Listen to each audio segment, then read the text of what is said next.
Hello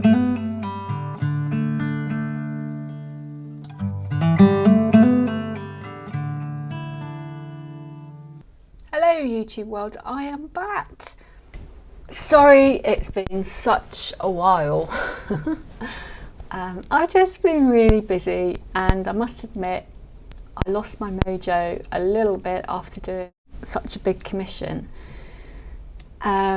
And I have lots of commissions to do, so finding the time to, well, the headspace really to record and concentrate on what you're doing is quite difficult. I have a tendency to overcomplicate things. I don't want to do that, so I've taken some time away to just get my head together. And I'm learning in art, you know, it's a process that you just have to a certain extent, forgive the pun, but you do have to go with the flow. This is a test canvas. I'm going to paint over what you see because it just looks awful. Not happy with the tree, and I'm just going to just paint over it quickly and see how this goes. My colours really quickly are all custom made colours. I can't tell you what's in them. I can't even tell you what the basis is. We've got some muted blues here, and I'm going to team that up with silver and Amsterdam white and satin enamels. Here I've got a mixture of browns, orange there, iridescent orange, all custom mixed, apart from the orange, obviously that's the DYNA one, PBO. For some distant foreground, I've got some greens here, which apart from the iridescent 359 there, they're more or less custom mixed as well.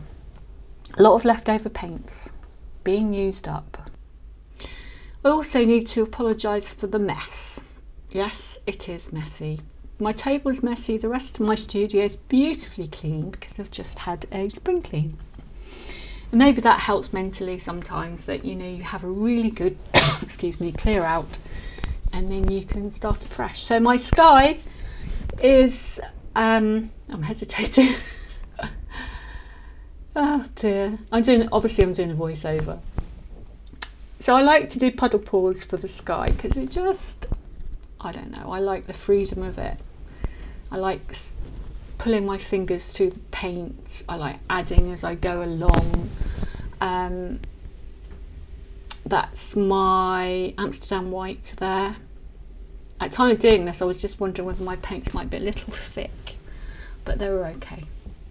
Skies can take actually quite thin paints. I've done it before with really good results. Obviously, I think sometimes the more you water your paints down, obviously not too much, the more effects you can get. But obviously you run the risk of flocculation. So I'm just randomly adding colour. I like to put my fingers in, swoop a spoon through, just gives that kind of freedom. I'm not only going side to side in this, I am going up and down as well, but not too much. Because I want it to be, well, not messy. I don't want it to be messy. But once I establish that the paint has covered the areas that I want it to, and it's kind of in the position that I want it to, you see me here pausing and just lowering the horizon line here. I will tilt in one direction only, and I will tilt the life out of it. I know I've said that before, but there you go, there's a nice sky. And we'll let that do its thing for probably an hour, and I'm going to have a cup of tea. Okay, you will notice that I did cut some out. I just wasn't that happy with what I was doing. I've left a little bit of the distant foreground brown in there, and I'm just literally filling the split cup up because I do want separation in the colours, and once I tilt it, although I'm kind of going backwards and forwards here, I'm kind of creating shapes that once tilted, I'm hoping will give me a lot of interest and a lot of your eye moving across the horizon. We'll see. Or I've just lost the plot. Could be one of the two.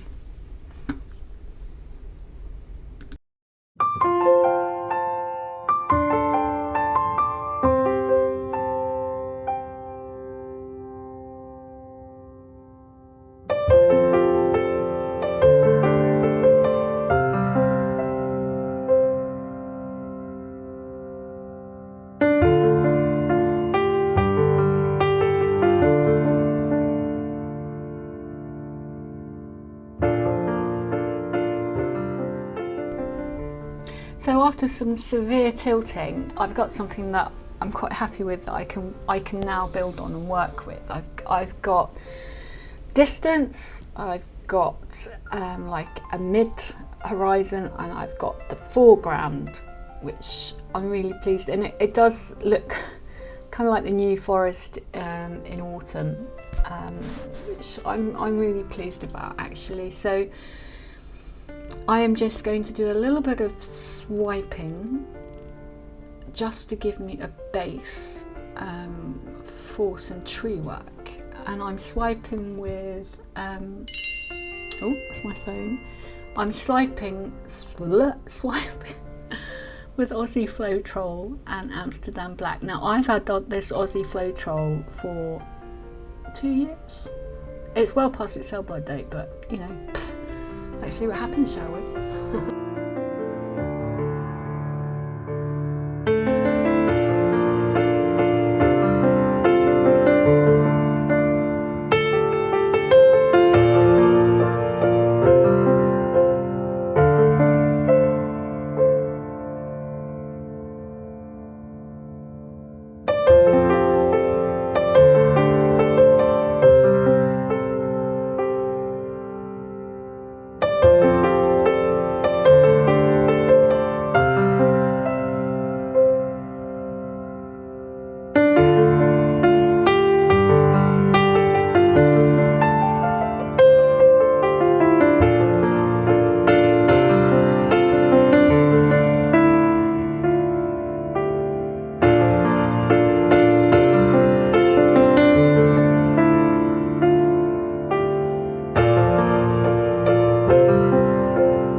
This is the finished test canvas. The client's coming in this afternoon to have a look actually. It's a little, it needs to be more contemporary, and this is why I do tests.